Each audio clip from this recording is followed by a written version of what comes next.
L'évaluation pratique des élèves des sections commerciales se modernise avec l'introduction du logiciel Banana Comptabilité. Pour sa deuxième édition, l'initiative s'est relevée concluante, renforçant les compétences numériques des apprenants.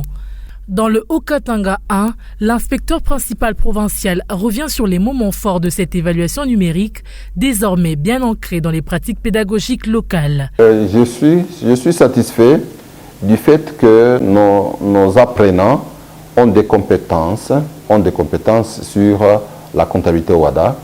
Et dans cette comptabilité, ils utilisent bien le logiciel Banana.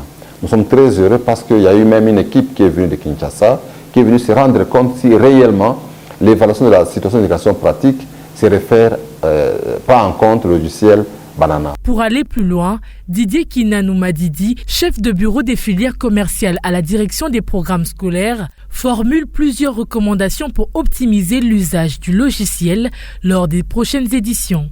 Au niveau des écoles, nous demandons aux écoles qui ne doivent pas encore équiper leurs établissements, d'équiper les salles informatiques comme il faut.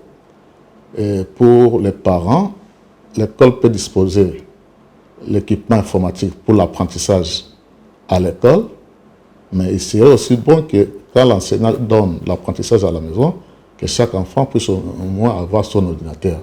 Il en appelle aussi à un engagement accru des partenaires, notamment à la Fondation Orange, pour renforcer l'équipement informatique indispensable à la poursuite de cette innovation pédagogique.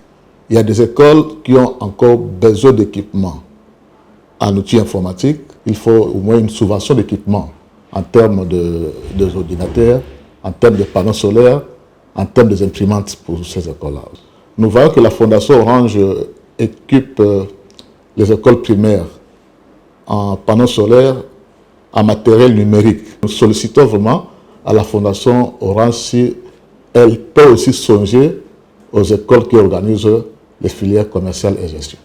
L'intégration d'éthique dans l'enseignement s'inscrit pleinement dans la vision du plan quinquennal 2024-2029 porté par la ministre Raïssa Malou pour moderniser le système éducatif congolais.